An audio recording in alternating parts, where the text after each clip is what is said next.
Hello, and welcome to a bonus episode of The Witch Wave. Now, full disclosure, this episode was originally intended to be just for my Witch Wave Plus Patreon backers, as they get bi-weekly bonus content. But after my conversation with today's guest, Paschal, I decided that this really needed to be heard and shared as far and wide as possible. And that's because Cece is running a magical and massive GoFundMe campaign to save their family's ancestral home in North Carolina. And their deadline is coming up fast at the end of this month, April 2023. And so my instinct, or maybe it was Cece's very powerful ancestors intervening, I would not be surprised, told me that I needed to get this out from behind the Patreon paywall and put it on main. And so that is what we are doing here. Now, I recorded this conversation from my Brooklyn apartment, and Cece was in their Brooklyn apartment, so sound quality is a smidge more cash than usual, because Witch Wave Plus episodes are often sometimes more like fireside chats, if you will. But Cece's story is so compelling and their mission is so important that, yes, I'm releasing it into the wild as is, ad-free, to fill everyone's feeds and hearts and minds. Now, you might recognize Paschal's name because I thank them at the end of every Witch Wave and Witch Wave Plus episode, and that's because Cece is essentially the Witch Wave fairy Podmother and sonic sensei.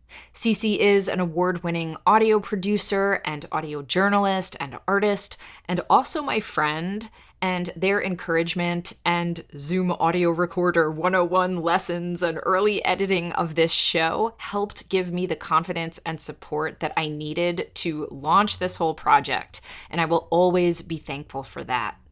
On to Cece's bio, and I should say that Cece's pronouns are she, they, so you will hear both myself and her switching fluidly between them.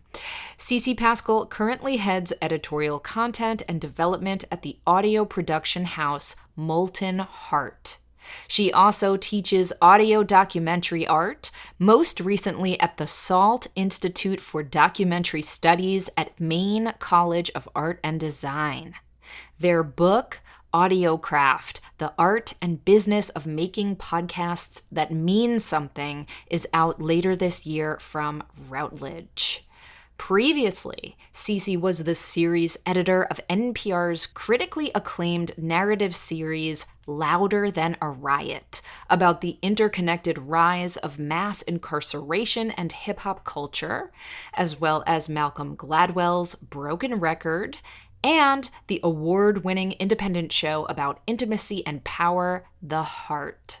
In 2017, Cece was a lead producer on Gimlet Media's Peabody Award-winning production Uncivil, where she honed her genealogical research skills and first discovered her Melungeon Free People of Color ancestry.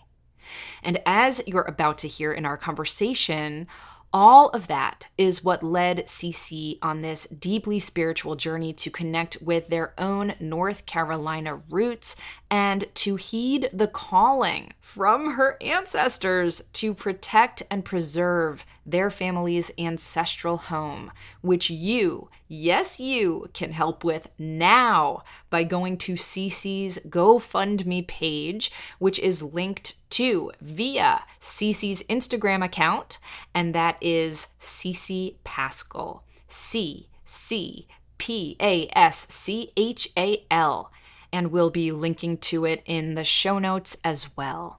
Please do help share this GoFundMe as far and wide as you possibly can, and please also consider contributing to it if you are able to. I see support of Cece's GoFundMe as a magic spell. I see this as community care and activism. And if you are a white person here in America like I am, I also see this as reparations. So please do give whatever you can. Cece is often based in Portland, Maine, though they joined me from their apartment in Brooklyn for this conversation via Zoom.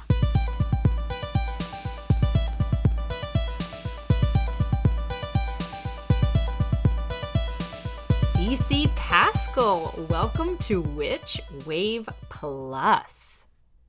That was me dancing to the theme song in my head. I was like, are you good? I don't hear anything. I just got a lovely private dance. You're my private dancer. Oh, maybe the context of that song is not Ooh, appropriate. But ooh, anyhow. ooh. Listen, Well, that was one of my favorite songs growing up because my grandmother used to listen to it on Saturday mornings, and now you're making me call into question a lot of things. wow. Quick story. My mom, this is making me think of how my mom once sent me this Bitmoji icon of herself. And it's like her avatar. And she's sitting on a heart-shaped bed, patting it like, come sit next to me. And I was like, Mom, that Bitmoji does not mean what you think it means. It's not come snuggle with me. No. Yeah. No. So maybe was that Grandma Louise who liked Private Dancer? That was Grandma Louise who liked the private dancing. Yeah. Wow. Well, maybe, she sounds salty. Maybe she was really, really into erotic, exotic dance. You know what? Grandma was also a bartender for a period of time, and I think a pretty good one. I think she was a little bit of a neighborhood disco queen, when she wasn't working hard. So it's definitely not out of the realm of I love possibility. that. Well, speaking of the realms of grandmas, we're going to talk about a different side of your family, I understand today. And Mm. the reason we are gathered here today, in addition to me just adoring you and you being the Witch Wave fairy Podmother, which, lots of listeners are very familiar with me thanking you at the end of every podcast, because if it wasn't for your friendship and your audio sensei-ism, I don't know that the Witch Wave would have kicked off the way it kicked off. So I'm endlessly grateful for you. But I want to chat about your newest endeavor, and maybe it'll touch on your world of audio and podcasting, maybe not. Everyone, I'll just say, go check out all of Cece's incredible podcasts. And if you ever want to work with Cece, fucking do it, because you're the game. You're the podcasting game. You're the audio journalism game right here. Oh, thank you. And I'm writing a book about it too, so that'll be out when I finally stop procrastinating with other huge ancestral projects. Yeah. Yes, yes. So all the shouts and all the flowers to your audio ingeniousness. But the reason that I wanted you to come on is because you are doing spiritual work right now that is also material work that is so moving to me. And I think as many people as possible should hear about this story and support what you are doing. So we brought up grandmas. And this project is that you are currently in the process of raising what's now a fucking ton of money to help preserve your ancestral land. And I would love for you to start telling us how this project came to be. Sure. The real origin or seed of this project really began when I was 18. I grew up not knowing my biological father. It was always kind of a mystery, just this name on a birth certificate. We were never able to track down. My parents had lost each other's phone numbers and contact with each other in the 80s. And I guess back then it was possible to just then never see a person again. Just So vanish. little vanish moment, and there may have been a little miscommunication about whether or not I was happening, and then I did happen, and then yeah, so then I grew up kind of wondering every time we had a family tree project, like where I came from, and also, this is growing up in the '90s in the era of like, if you didn't know who your daddy was, you could like go to Maury or like Oprah, and like maybe they would find it. So I remember like, you know, uh, well-meaning adults from like my step family being like, yeah, maybe one day, Oprah will find your daddy for you. Oh my goodness. Yes, yes. I remember those shows well. Right. And so, and this is like in the days before the internet was nearly as robust as it is now. So like, if you wanted to find someone that you had lost like that, you needed a private investigator. And my mom had tried unsuccessfully to try to track my father down. So when I was going off to college, I was sort of making peace with this idea that uh, I guess for a long time I thought, oh, it'll be fine. Like I'm still who I am, even without that knowledge. And there's lots of people who never get to know their families, who are okay. And I've already established an identity in the life thus far. But I had an aunt and step aunt who was like, who really, and my grandmother Louise, my mom's mom, who were both very supportive of the idea that I at least try. And so I began researching then, and like I said, the internet wasn't. It was Ask Jeeves, and Jeeves didn't really know much. Oh no. Yeah, Jeeves Yeah. did not know what was going on with your family. I promise you that. He definitely did not know where your daddy was. Mm-mm. Mm-mm. But I kept asking periodically over the years. And I was, I had a really kind of intense family experience happen when I was 18 years old that also emancipated me. And so I became, a legal full adult, like responsible for myself financially. Mm. And I'd already been supporting myself through high school financially and supporting other family members. I worked like 30 hours a week, like while I was in high school, Mm. on top of like all these extracurricular activities and all these things. So anyway, I'm at this point where I'm also like very creative in high school, and it all comes to a head because I was working on a memoir based off of this experience of like trying to locate myself within this. It almost felt there was kind of this running joke in my family that it was like some kind of immaculate conception type deal, because no one really knew how I got here. No one could really account for anything. Mm-hmm. And there are like no real like good like reliable narrators in this story. Was this memoir going to be a written memoir or an audio, like the early version of a podcast, if you You will? know, it's so wild that you asked that. I mean, one of the biggest challenges I had with this was the form of it. It started out written. My summer of my freshman year, I was just like, I was all inspired by the great American novel, and I was like, this is mine. I'm doing it. So I wrote drafts and drafts and drafts, like just trying to capture my experience of this coming of age while I was coming of that age. And I knew that over time I was like, oh, it's not all written, it's multimedia.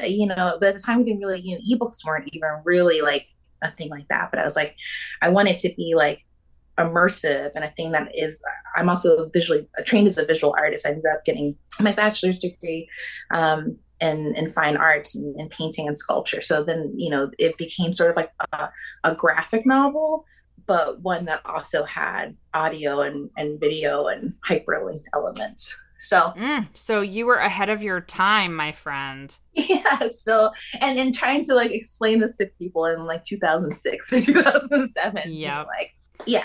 So and even around that time, I channeled the title of it, or sort of epiphany. The title of it was called Magic Babies Made from Stars, Mm. and like that was my guidepost. And so I'm like, okay, this is the story of me figuring out where I came from, and sort of like unlearning the magical thinking that my family inspired to account for this lack of knowledge. Mm, mm. And the deeper I wrote, the more I realized that it actually wasn't possible to tell this story until I actually found out the truth about what happened with my father. Yes. You had to become a young detective. Yes. So I kind of put the writing on hold and then really got into the research.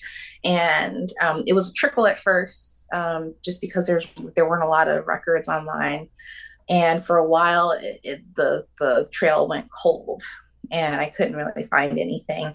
But then I would like every, I don't know, 6 months, 4 to 6 months, 2, 3 times a year, I would just type the name, my dad's name from the birth certificate into a search engine, and nothing really helpful, nothing would really come up. Let me ask you, did you have any kind of spiritual practice at this point?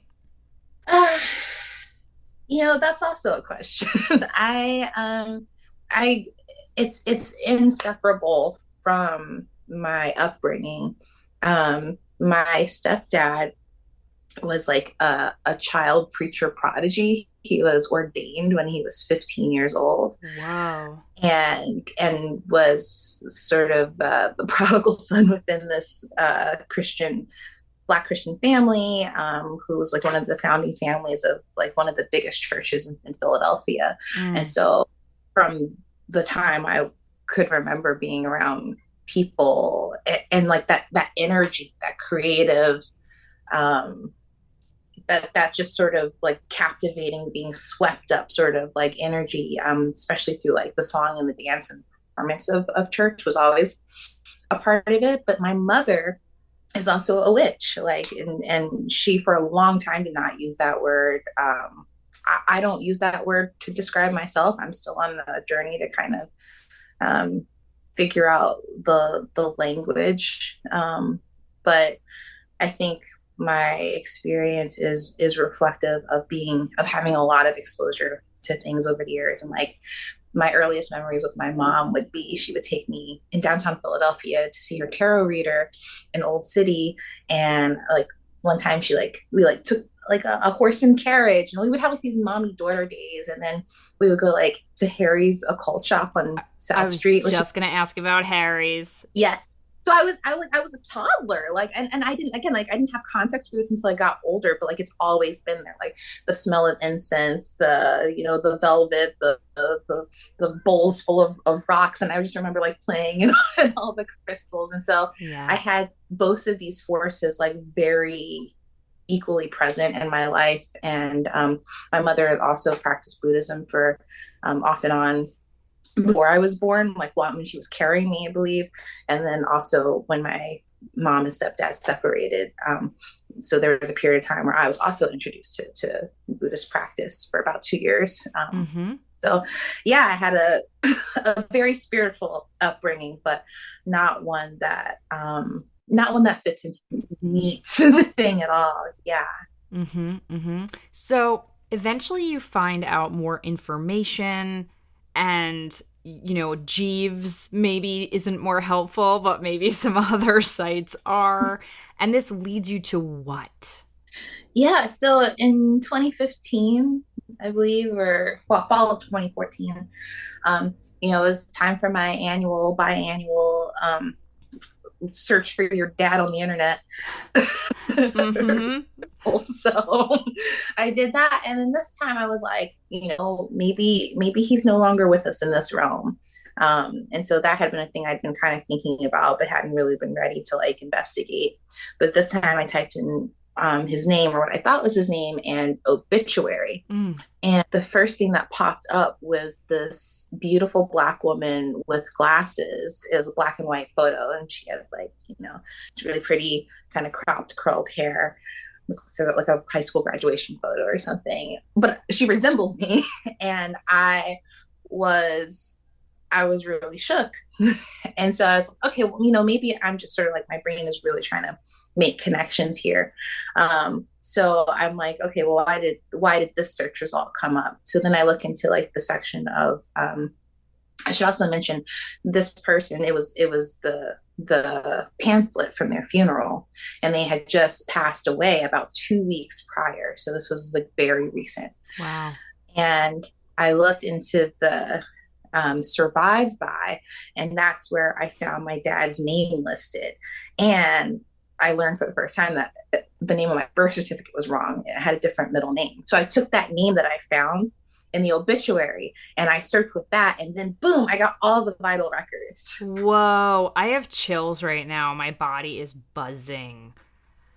Did you have a sense at that point that the person whose obituary it was guiding you to this man, this child of hers? Or is that more like a retrospective framework you're putting on it? This person was my aunt. Mm-hmm. So my dad was listed as the surviving brother. Mm-hmm. Um, and at the time, it was so uncanny, and I think especially because of just like the timing of it as well, that it definitely felt um, like more than kismet. It felt like it was I think clear to me at that point that this was a spiritual, you know, Yeah, you were undertaking. being guided. Mm-hmm. Okay. Mm-hmm. Okay. Yeah.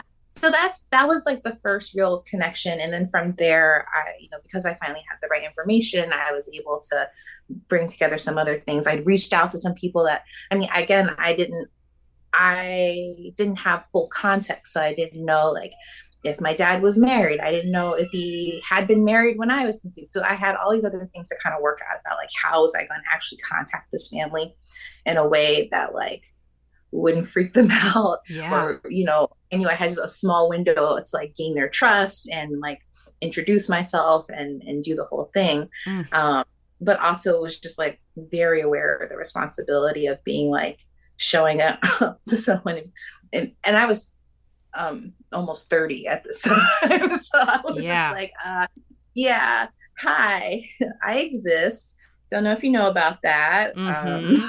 Well, it must be But here hard we to are. know too. Yeah, like, are you going to rock the boat? Are you going to be welcome? Are people going to think you want something from them? Are you going to be embraced? Like, all of it must be so vulnerable. Yeah, yeah, definitely. But yeah, I was just trying to learn as much as I could at this point, like mostly through the story of the records. And that's a skill that I have from being a journalist, right? And there's so much of my work, and later on I evolved to do more historical and genealogical research as well professionally, within the context of my investigative reporting. But this was, the definitely the beginning of being able to work with archives in a way that, Cydia Hartman uses the phrase critical fabulations. And Ooh. that's, yeah, taking what we know of the archives and sort of reverse engineering what we think happened, given our knowledge of the historical context and these artifacts. Ah, I mean, I often say that genealogical work is spiritual work because I think so many of us just feel a deeper sense of who we are, where we came from, what our spiritual path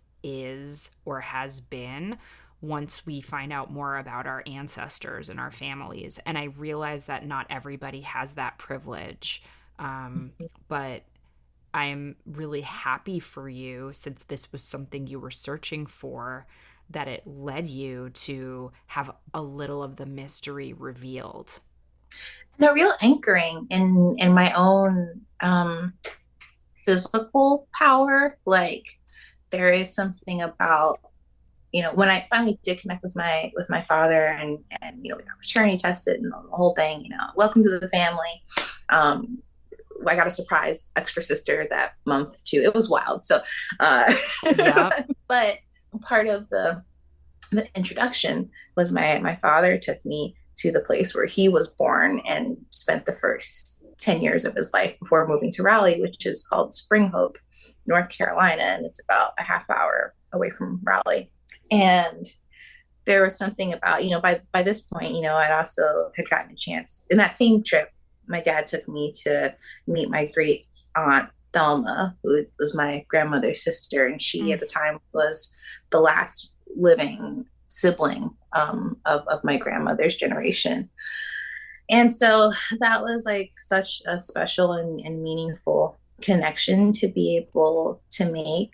And, by the time I finally got to the family, I learned that a lot of people in the family were deceased. So my grandmother and my grandfather had long been deceased since the 70s. My grandmother married, passed away in 2010. Mm. That aunt that I mentioned had passed away in 2014, and her older sister in 2015 Mm. who had inherited the grandmother's house. So my dad is the last sibling of his generation. He also had an older brother, Butch, who died young when he was in his early 30s.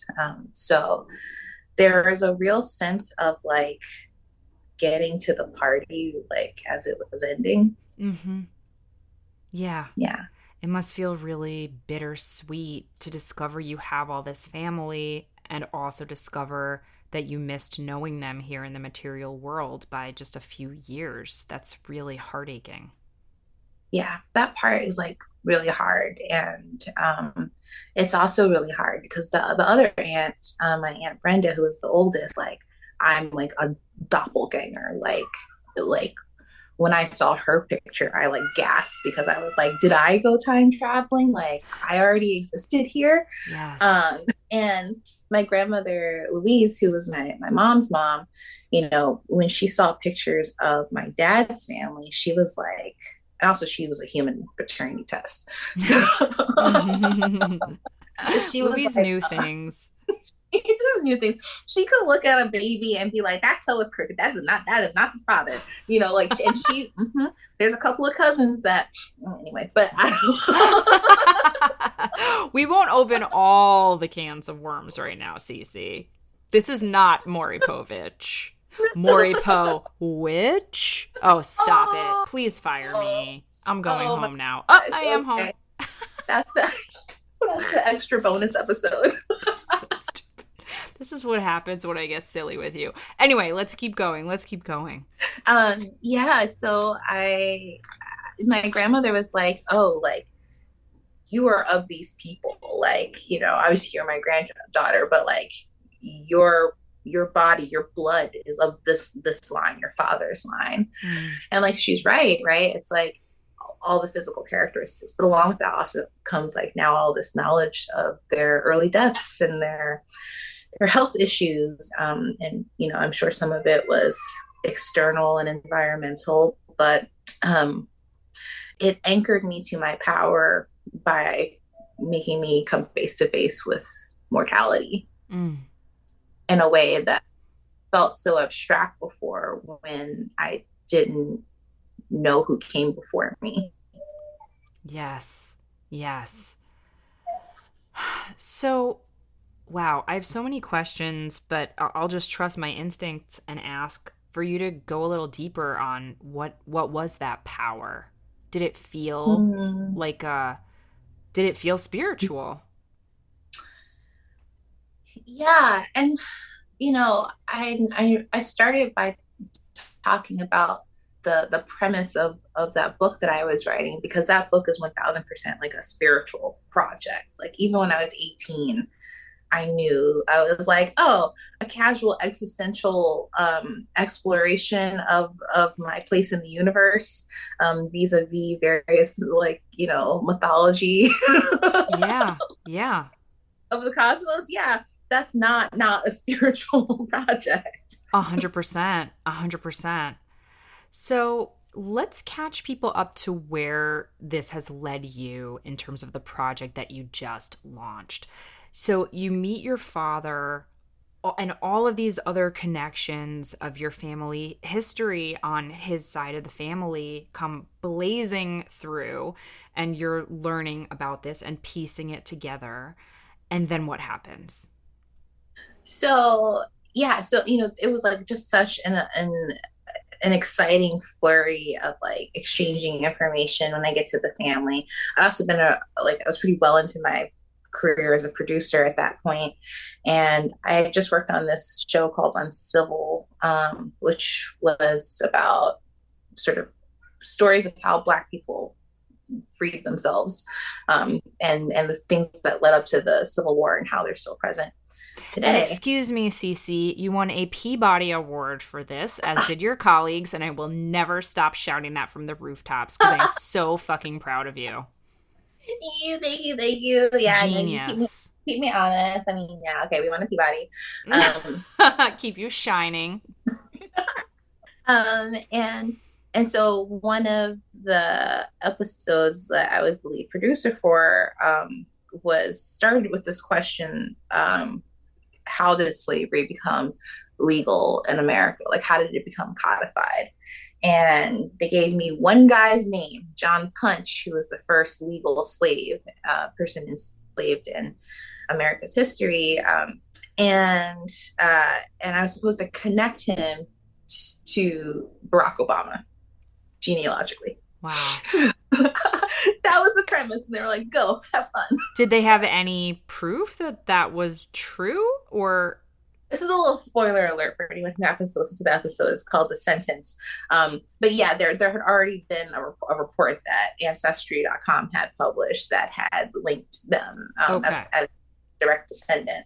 But through that convention, I was supposed to tell the story of how slavery became legalized. Wow. And so as I'm doing this research, I'm like realizing they've asked me an impossible question that like not even the like world's foremost historians that I'm chatting up on the phone every day can answer. They're coming to me being like, yeah, that would be a great dissertation. I'm like, okay, yeah, but what if we made a 20-minute podcast about it instead?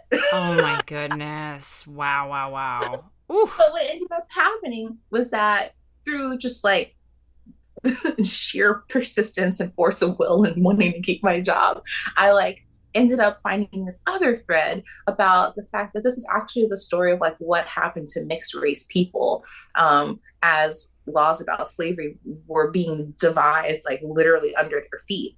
And so I ended up tracking the migration of the mixed race people who came out of Jamestown, and they went into northern North Carolina. And then many of these families, through the genealogical work, you keep seeing the same surnames over and over again. And then as I spoke with other historians, I am not a historian. As I mentioned, I'm an artist. I'm an artist who's like taken on a lot of things. And some of the work I do is history, but I talk to actual historians, and even one geologist who used GIS research in order to track down historical records about people's status of land and freedom. Because remember, if people were property, then a lot of the information that we seek about our ancestors, if we have Black ancestry, is often not found in the vital records. They're found in property records. Yep. Mm. So property records, like, and I get chills now because like people are, why are you so into like looking through land, wills and deeds and stuff. So yeah, so I ended up finding out that property records is where the realty is. And so that's part of why I became really passionate about what is happening, because you also get like context out of that. You get information about people's relationships. Like, did their marriage work out? Like, were they on good terms with their in-laws? Like, I found one ancestor in the record who had been taken to court over like some sort of bastarddom. Like, they called him out and fined him for like creating a bastard child. Like, so you find all kinds of Whoa. yeah, like they. Yes. Mm-hmm. And yeah, and you get to also see how families intermarried and intermingled, which was really key for these people that who are free people of color are often branched out of Melungeon ancestry. And Melungeons are a tri-racial isolate, which means there are three distinct ethnic groups, generally of African, European, and Native American descent. It's like a very deeply American genetic identity that came out of settler colonialism. And yeah, and so in that research, I had come across the name Pettiford, and when I met my dad, he mentioned that his mother was a Pettiford and that they had owned this land. And as soon as I said those two things, I was like, Pettiford, they're free people of color, owned land. Like, there's records, there's a Yes. history. Yes. Cece, forgive me for not knowing this, but was it pretty rare for Black people in Raleigh, North Carolina, or Spring Hope, North Carolina, to own land? Because I would assume so, but I could be very, very wrong.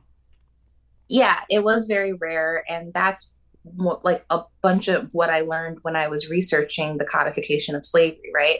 Because it was really built one law at a time. Essentially, there were laws that were created to cut off all possible paths to freedom. And so prohibiting access of land ownership was one of the first things, that happened that eventually, like we see being tied to voting rights, discrimination because or like things that were grandfathered in, like those grandfather clauses, like you can vote if you're a landholder, you can vote if your grandfather owned land, but your grandfather may not be permitted to own land if he had been enslaved. Right. So that's how Black people were systemically disenfranchised very early on in like the republic's creation. Yep, yep, exactly, exactly. Okay, so you learn that the Pettiford family owned this land, and that Mm-hmm. leads you to what? Yeah, so it's first of all like just so, like you mentioned, rare, that a Black family would have land in their history. And I learned from my relatives that our family had owned uh, over 100 acres of land that had been used for farming cotton and tobacco. And as I looked into the records, I was able to find that the family had been settled there since the early 1800s. The oldest ancestor, Bud, Mm-hmm. uh, he was born elsewhere, but he died in Spring Hope. And he was born. His son, who was born in 1825, was born in Spring Hope. So I think that the family got there somewhere between 1815 and 1820. Wow, wow. So naturally, my next question was, what happened to these 100 acres? Mm-hmm. And it turned out that in my grandmother's generation, the family had split the land 7 ways. There was already one main house on it, and my grandmother had 7 siblings, so altogether 8 properties, and they split that amongst themselves. They already had, you know, teachers and some educated folk in the family, but my grandmother wanted to be able to give her kids access to opportunities that they weren't going to be able to get in rural North Carolina. So in 1966, she moved the family to Raleigh into this house that was newly built, and was able to get it with a combination of my grandpa's GI money and also equity out of her property from Spring Hope. So And this is Grandma Mary, correct? this is Grandma Mary. So this is the grandmother that I never met, my dad's mother. Mm. Yeah. So yeah, so I found, I went and I saw that house. My cousin currently lives there. The aunt that I seen, whose obituary picture I'd seen, and her sister, who I look like, had also lived in this house. And my cousin, who was my dad, had a twin sister. My cousin, her daughter, currently lives in this house. And when I was first getting to know the family, one of the first important and meaningful conversations I had with my cousin was about what are the plans for this house? How do we keep it in the family? Yeah. And I just, this was the place where my family grew up, and the place of so many memories and things that I didn't get a chance to experience. But, just the spirit of that family is in the bones of that house. And I could feel it the first time that I set foot there. My grandma's spirit, it's Mm. just, I can't quite explain it. It is like kind of reaching through the veils of time and space, and sharing. The house itself is an archive. It's a physical archive, and the way that the space is arranged, it puts me into positions of literally seeing things through my ancestors' eyes. And that is the closest that I can experience to being with them. And that gives me a tremendous amount of comfort, bittersweet, but it's still really meaningful considering that I, you know, didn't even think that I would get to find any part of my family, Mm, in the living realm or elsewhere. absolutely. Now, listen, I know your cousin, she has to sell this house for personal reasons.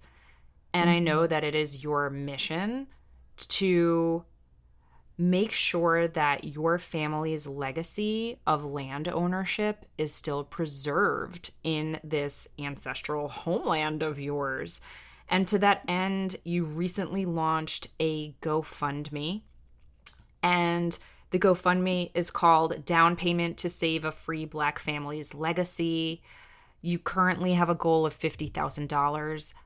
You are already up to $33,866 at the time of us recording this on Sunday, April 23rd, a few days before this episode is going to air, with 402 donations. I mean, that alone is such an astounding accomplishment. I know you haven't hit your goal yet, which is one of the many reasons that I wanted you to share this story so we can help you hit that goal. But I wanted to give you a moment to talk about why it's so important, not only for personal reasons, that this homeland stays owned by someone who's an extension of your family, but in the bigger context of like Black home ownership and Black land ownership in America, what it means as well. Yeah, absolutely. Like, when I first approached my cousin about my interest in this house, I was in a very different place in life. I was an editor at NPR. I was, pulling in six figures, and I had decent credit. And then life happened, and I ended up having some other health issues that prohibited me from working full time that it took me several years to recover from. And within that, when my cousin reached out to me at the beginning of this year to say, all right, I'm ready to sell, i I was sort of at a loss because the window for when I saw the potential for myself to be a homeowner was so small, and Mm-hmm. I was already dealing with the grief of feeling like that taken away, or just that loss. um and I didn't grow up in a place that made me think that I ever could be a homeowner. And reading more into it, like, there's a reason. We know about like the income disparity in America, and so much of it starts with our housing. Black folks are only 45% likely to own their home as compared with 75% of white Americans.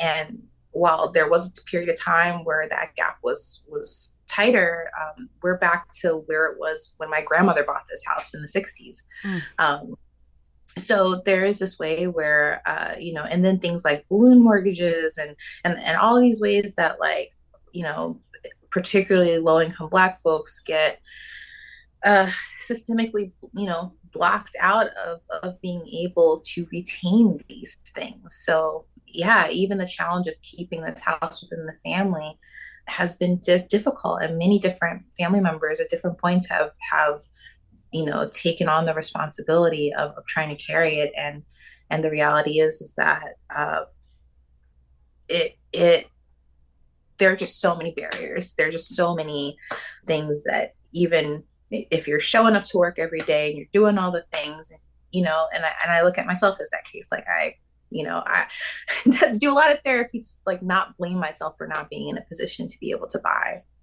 a house independently. Oh, of course. And then I think also about how many Black people, especially in this country, are supporting their families, which are also, having to like really fight against systemic racism all the time, and there are so many more barriers, of course, when one is a Black American in this fucking country, and it's really heartbreaking and sickening. I mean, I know that your vision for this GoFundMe is kind of multifold, and there are different versions of how this could turn out. It could be that you're able to make enough money to potentially buy the house. It could be that you're going to buy land in Spring Hope or some area that your ancestors were able to own land. It might be that you're going to start an amazing center for Black femme artists. It could be some combination of all of it. It really depends on the goals and so on. Yeah, I definitely feel so strongly. And my sister, who is also very passionate about Black land stewardship and is helping to support with a down payment. Like, we both went into this project because we felt so strongly about creating a safe space for Black femmes. You know, the aunts that I mentioned were also creatives. One was a painter and a drawer, and the other one was a DJ. And so I just think about, like, yeah, what are the kinds of ways that they could have shown their talents in the world if they hadn't been overcome with all of this other stuff they had to deal with? Yes. Well, listen, you and I met under very bewitching circumstances, and you've been such a supporter of my witchy work. And I know you don't use the word witch to describe yourself, but I consider you like a deeply magical person. I hope that's okay to say. I do accept that. Yeah. Excellent. And just the way that you and I have talked personally about how connected you feel to the spirit of several of your ancestors who have crossed over. I guess, one of my final questions for you is, are you still feeling guided by your ancestors, even in this GoFundMe? Like, how is that manifesting for you? Yes, I did not start. I mean, I knew that the prerequisite for starting this was going to obviously be checking in with the stakeholders here in this realm, my living family members, and getting everybody's sort of buy-in, or giving at least people the opportunity to veto if they didn't feel that this was the appropriate sort of course of action. But I also went to Spring Hope, and I took an offering to my aunts and my grandmother who lived in this house.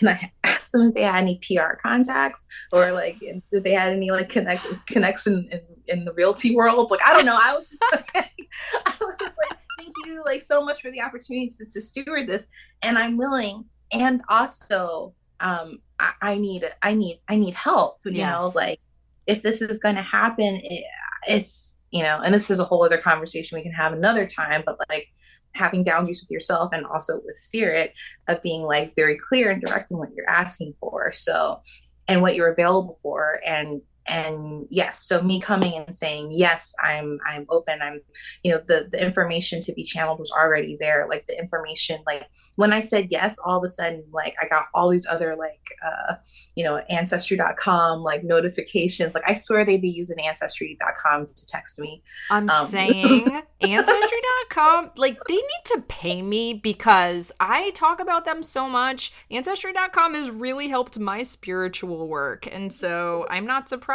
that, I think our ancestors use whatever tools they can. They're like, tarot cards, great. Ancestry.com, great. You listen to a song on the radio, it's going to be this song. It's going to be Private Dancer. No, I'm just kidding.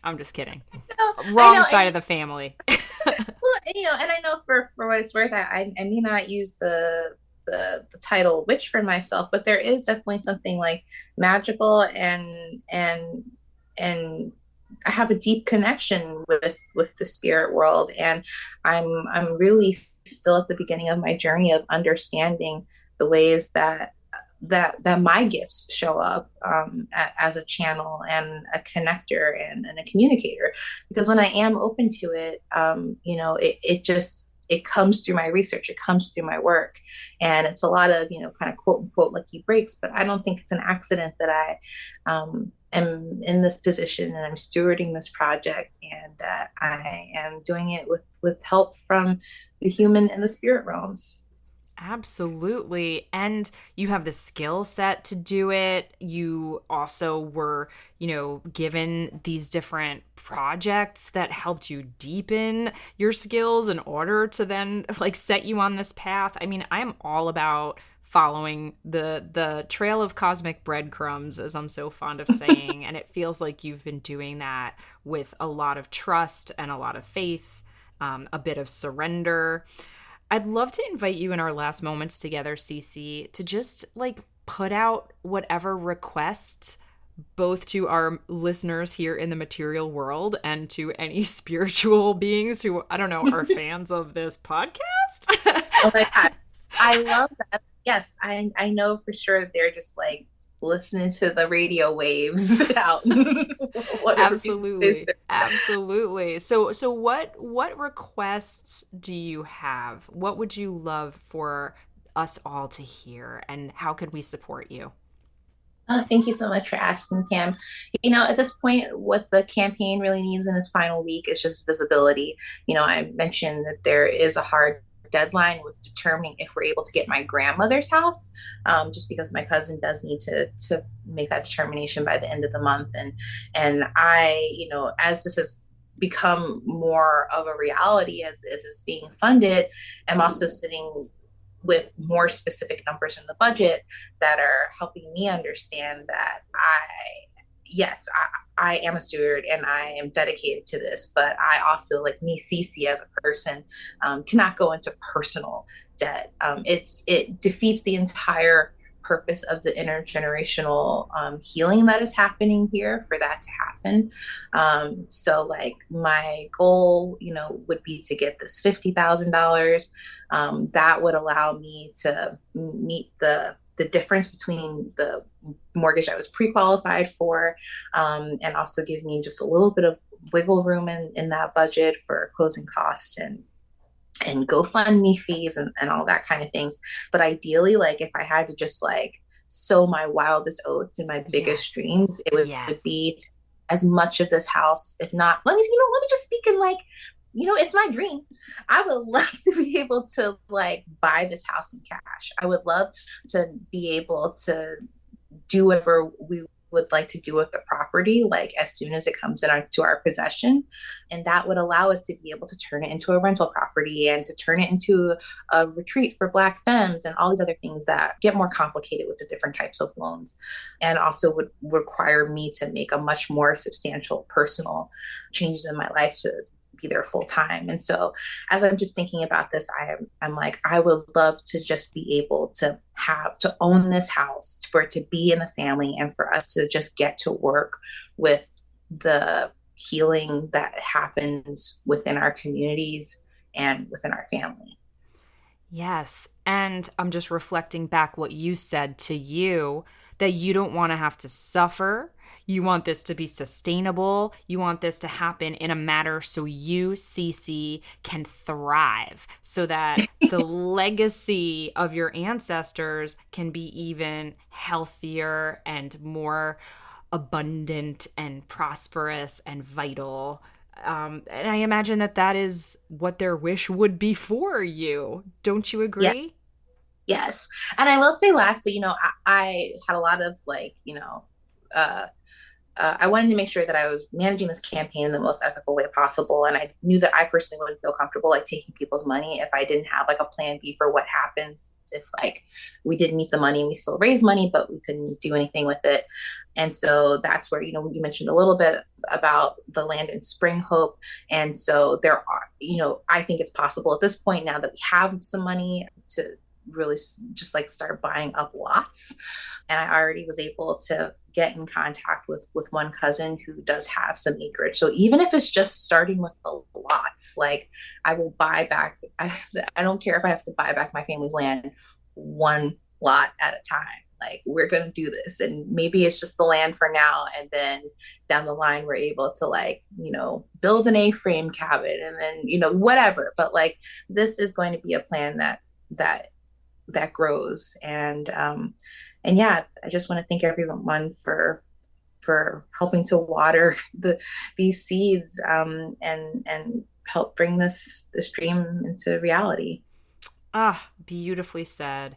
Cece, where can people find out more about you and specifically more about this GoFundMe project and send you lots and lots of money and boost your signal super loudly and brightly? All of it, all of it, all of it. Where can that happen?